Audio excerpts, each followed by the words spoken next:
ఆంధ్రప్రదేశ్లో ఇటీవల సంచలనం సృష్టించిన ముంబై నటి కాదంబరి జత్వాని విషయంలో AP PCC chief YS Sharmila hot comments చేశారు.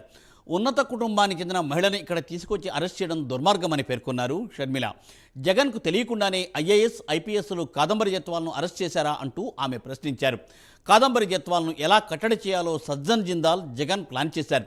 కాదంబరి వ్యవహారంపై జగన్ సమాధానం చెప్పాలి అంటూ షర్మిల డిమాండ్ చేశారు. రెడ్డి గారు కూడా సమాధానం చెప్పాలి. మీరు అధికారంలో ఉన్నారు, ఐపీఎస్ ఆఫీసర్లు మీ చేతుల్లో ఉన్నారు. మరి అలాంటప్పుడు మీకు తెలియకుండానే మీ ఆఫీసర్లు సజ్జన్ జిందాల్కు సాయం చేయబోయారా? సజ్జన్ జిందాల్కు మీకు ఉన్న సాన్నిహిత్యం సంబంధం గురించి సజ్జన్ జిందాల్ గారే చెప్తున్నారు. మరి మీ ఫ్రెండ్ను కాపాడడానికి మీరు ఇంతగా దిగజారిపోతారు అని నేనైతే ఊహించలేదు.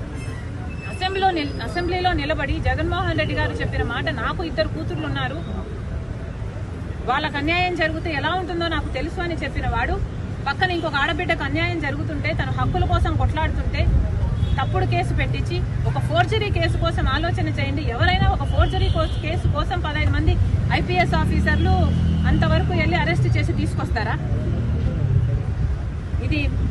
దీని మీద ఎంక్వైరీ జరగాలి. జగన్మోహన్ రెడ్డి గారు కూడా సమాధానం చెప్పాలి.